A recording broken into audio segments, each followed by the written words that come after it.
Welcome back to Snowby's Performance. Today I want to go over with you some of these ideas of ways that I get ready for my squat program and some of the things I do to make sure my squats are good and consistent and working on the things that I need to work on.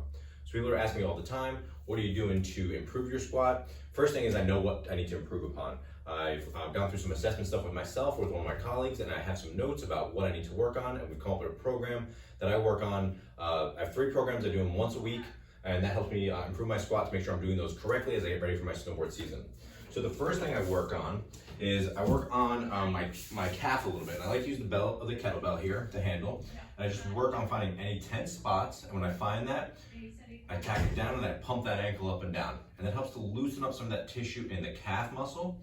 I know that this is an area for me that gets a little bit tight and it restricts my ankle motion. So this is one of the things that I work on to address to get myself loosened up, and I use this as a primer. After I do that on both legs for a minute or two, or as much as I need to start to feel some relief, one of my next things is I know that I need to work on internal rotation of my hip. So I'll take a band that's anchored to the rig or something firm, and I'll step through it, bring it all the way up to my groin, and then get into the hands and knees position. And because I'm working on internal rotation, I move my foot to the outside. And as I sit back, I feel that mobilizing that hip, and that loosens that up and creates some space so I have better motion as I get into the depths of my squats here. So this is, again, something that I've had tested and assessed, and I know exactly what I need to work on, and this is how I work on that motion for me. I'll do that on both sides for about 30 seconds to a minute. I generally have to do one side a little more than the other because that's a little bit of a stiffer side for me. Once I get loosened up, I move to my next thing. My next thing I work on is I start working on some core stability things. So I take some modifications of some stability exercises, and I take a bird dog exercise, which I've progressed to do a bird dog row. So in a basic bird dog, we're on hands and knees and lifting one arm and the opposite leg and working on spinal stability. But in this example, what I'm going to do is be on one hand and the opposite knee. And I'm going to, with my free hand, instead of reaching up forward, I'm going to do a row. Now as I do this row, this challenges my stability and my rotation of my spine.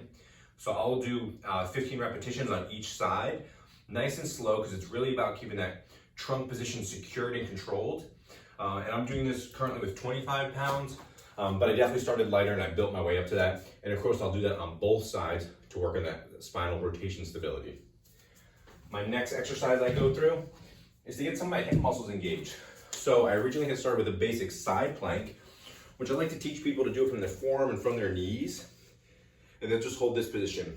Now I've started to add in a little bit of a clamshell with it, where I'm lifting up that top knee. And I'll go through this 15 times on each side, and I'll go through 2 sets. My progression from here is that I would put a band around my knees and make this harder. So I'm holding this braced side plank position while I'm rotating my top hip, and that's making both hips work really hard, and that's gonna help me get more stability through my trunk and through my hips as I go through my squats.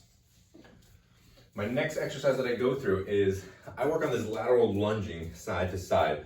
I go into a nice wide stance and I shift my leg, keep my pinky toe down, and I just work on this side to side motion.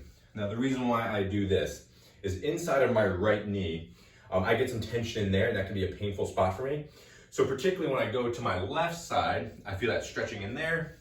To my right side, I'm pretty free, it doesn't really bother me, maybe a little tightness and stretching into my groin. But this inside part of my right knee is a problem area for me, so I have to keep working on that so that it doesn't strain and get stressed when I'm doing my workouts or anything else throughout the day. So I'll add those in, and I will go through that 10 repetitions, and I'll do the 2 sets of those. I'll take that though, and I'll pair them with an exercise where I'm going to elevate my heels into a squat. So if you don't have a slant board, what I'll do in the gym is I'll take a small dumbbell and put it down, and I'll take a nice hard plate and put it on top, and now I've created this little slanting board here, and I can step on it so my toes are pointing down the hill. And from here I can just go into a squat, nice and deep, and all the way out. The reason why we can go deep here is because there's no tension in my ankles when I do this one. All right, so that toes pointing down position takes all the tension on my ankles and lets me move through my full range of motion on my hips and my knees so I can get stronger in those. So I'll go through a set of 10 of those. Then I will go back to switching back into the side lateral lunges, loosen up those inner parts of the knees, and another set of those, and I'll do that pair 3 times to kind of continue to warm up my legs. My last exercise that I'll do in this little group is I'll use a 15-pound dumbbell, and I'm working on some balance and some coordination here. So I'm standing on one foot, the weight is in the opposite hand with that knee up, and I can press that arm overhead. And this is where I started. And as I've gotten better at this and I've gotten stable with this, I add into a deadlift motion here. So I'm here with my press, and then I come down and I reach down and come on back up with that knee nice and high above the hip as I do my presses. And I'll work back and forth through this. A lot of hip stability, trunk stability, and working on that balance.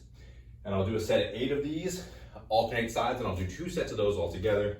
And that is one of my squat warm-up workouts. Particularly on the day that I am squatting, I'll do that one.